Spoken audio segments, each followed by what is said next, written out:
right, with me right now, Congressman Michael Waltz. He is a Republican representative from Florida, a member of the House Armed Services Committee, and an Army veteran who served in the war in Afghanistan. Congressman, thank you so much for being with us. So, you've been very outspoken about these peace talks. You, in fact, tweeted on Thursday, "We should not be negotiating with the Taliban, as have they shown no desire for peace, none." So you heard the Secretary of State, who's defending the notion of talking.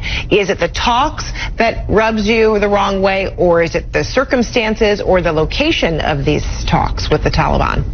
Well, first let me just say, I can understand the president's frustration, heck, the American people's frustration. This war has been long, hard, and costly. I just left this morning a memorial for 2 Green Berets that I lost in Afghanistan years ago, but that doesn't mean that we can just walk away or we can just wish away these wars. My concern are the details that are coming out of this deal. Number one, the Taliban are declaring this a victory, this quote-unquote peace deal. They're declaring on their jihadi sites a victory for outlasting and outweighting the Americans. Number two, the Afghan government feels delegitimized on the eve of their elections because they haven't been included in these talks. And then thirdly, as I tweeted, the Taliban have shown zero desire for peace. There is no ceasefire that they've agreed to. In fact, they've ramped up their attacks.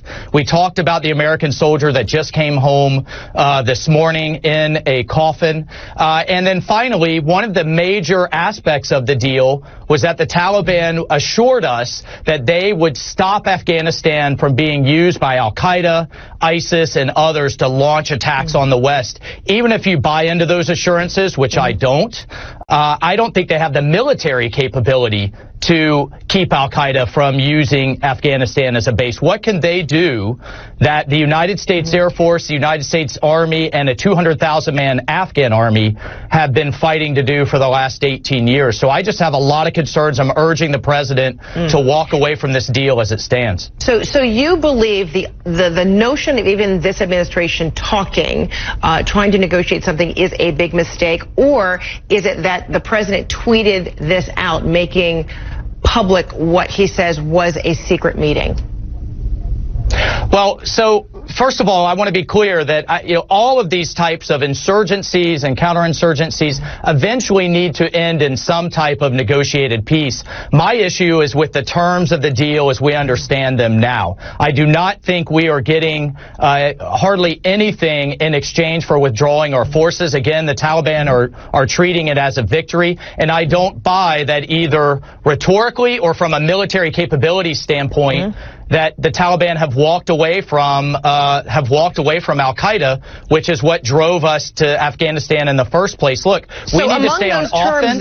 We can either fight these wars over there, or they will. I mean, the key point is they will follow us home. So my issue is the timing, and my issue is the terms of the deal. Okay, and among the terms, reportedly, that the Taliban would divorce itself or somehow express that it would no longer be in support of, say, a terrorist organization like al-Qaeda, and that is one of the terms, and that the U.S. would pull out 14,000 troops. What of the terms that reportedly, do you disagree with? To be clear, it was to pull out a little over 5,000 troops. I am reassured to hear the president say he would leave over 8,000 to continue the counterterrorism mission. But, my understanding is even those troops would then be on a timeline. I was in Afghanistan when President Obama announced a timeline, and everybody began hedging for the beginning of the end.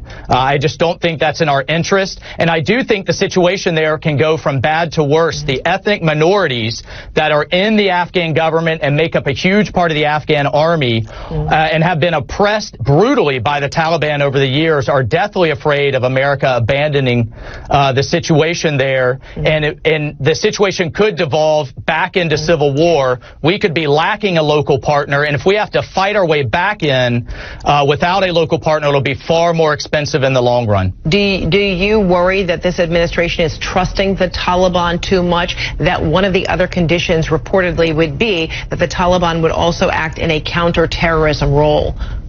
Yeah, again, so I don't see, I don't buy into that assurance. We've seen nothing, zero, from the Taliban indicating that they're walking away from al-Qaeda, either publicly or privately. But I don't think they have the military capability to make those assurances. Look, at the end of the day, if the United States doesn't lead and leaves a vacuum, bad things will fill the void. You also have China, Russia, and others looking to backfill United States leadership.